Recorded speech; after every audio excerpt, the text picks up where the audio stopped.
Hortus Malabaricus botanical garden. ഷൊർണൂരിനടുത്ത് ചെറുതുരുത്തിയിൽ കേരളത്തിലെ തനത് സസ്യ ഇനങ്ങൾ നിറഞ്ഞ 28 ഏക്കർ ഭൂമി. കൊച്ചിയിൽ ഡച്ച് അധികാരകാലത്ത് രചിച്ച കേരളത്തിലെ സസ്യങ്ങളുടെ സമാഹാരം ഹോർത്തൂസ് മലബാറിക്കസിനെ പിൻപറ്റി നിർമ്മിച്ചിട്ടുള്ളതാണ് Hortus Malabaricus garden. Hortus Malabaricus പുസ്തകം 1 അടയാളപ്പെടുത്തിയിരിക്കുന്നു തെങ്ങ്. കേരളീയരുടെ ഭക്ഷണത്തിലും മരുന്നിലും വരെ തെങ്ങ്.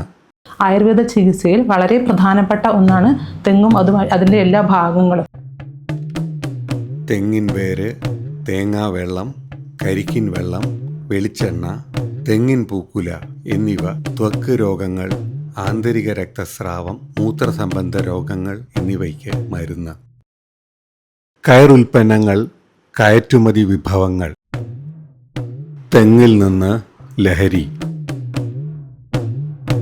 ഹോർത്തൂസ് മലബാറിക്കസ് ബൊട്ടാണിക്കൽ ഗാർഡൻ സന്ദർശിക്കാം. കേരളത്തിലെ അപൂർവ സസ്യങ്ങളുടെ ജൈവ സാന്നിധ്യത്തിൽ താമസിക്കാം. Thank you for watching the Hortus Malabaricus garden video. Let us meet with more stories next week.